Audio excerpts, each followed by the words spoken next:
Today I'm going to show you how to replace your aging security lights so they go from this to this.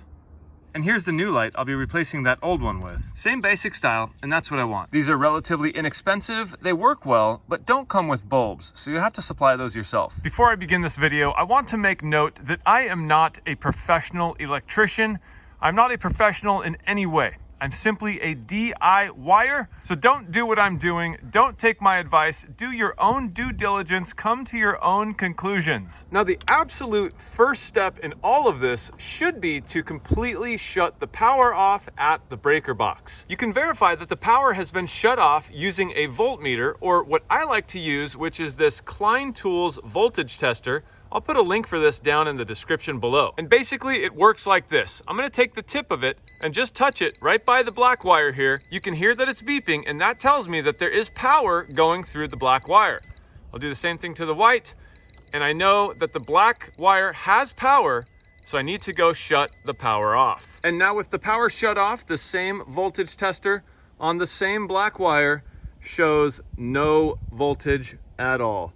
And I'll just go through both wires just to verify that there's nothing funny going on, but this power has been shut off. This little voltage tester is a great tool. You need to pick one up if you don't already own one. Now that I know the power is turned off, I can disconnect my wires up here at the box.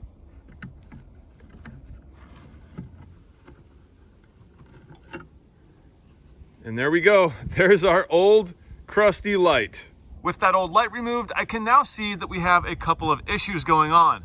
Number one, I don't have much wire to work with here. And number two, this hole should be protected so that these jackets don't somehow get scratched through and the wiring comes into contact with this box. And while I can't easily solve the problem of the wire being too short, it is long enough for my needs, I can solve the problem of the hole in the box not being protected with one of these. This is a push-in piece of plastic that is meant to protect wires from the sharp edges of a metal box just like this. Looking in the middle of this piece of plastic here, there's also some clamps that are supposed to grab onto that wire and prevent it from being pulled out. And this is now what it looks like installed. It pushes right into place and protects the jackets of these wires from getting chafed and making contact with this metal box. And now opening up our new light, let's go ahead and look inside and see what we have. Looks like we also have a gasket in here, have the directions. We have our hardware, and we have the light itself. And here is that new light, nothing fancy, just new, and it's gonna work. And looking at the black and white wires coming off of the light, you can see just how much they strip back. I like to strip back a little bit more than that. I'll go ahead and use these wire strippers and do that now. Back up here at the electrical box, I'm about to connect the white to the white.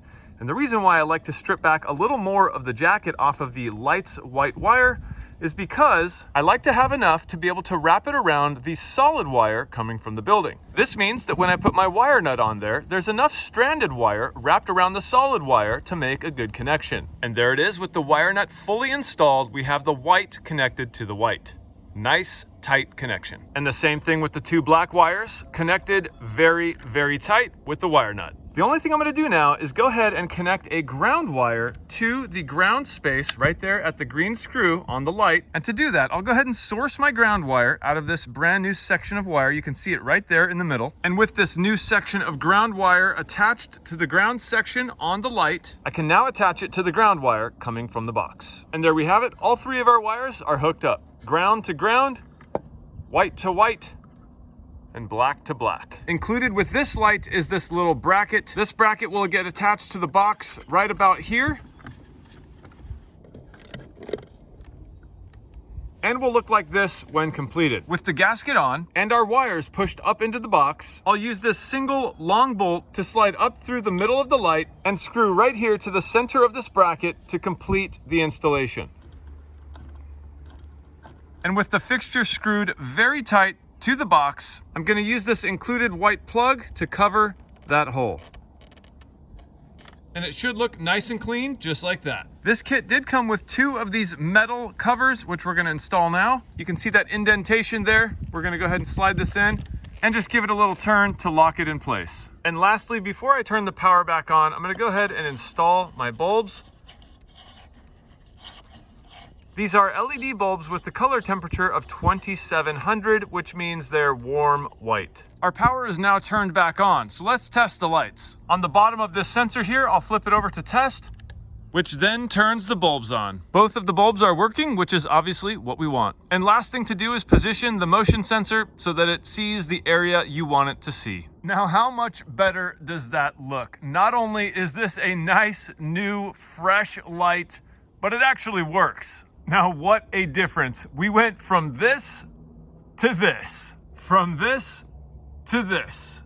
Well, I do hope you enjoyed this video as much as I enjoyed making it. If you did get some sort of entertainment out of it, please don't forget to hit that thumbs up. And also, if you're not a subscriber, consider subscribing. I'm Jimmy for the General Expert channel here on YouTube, signing out.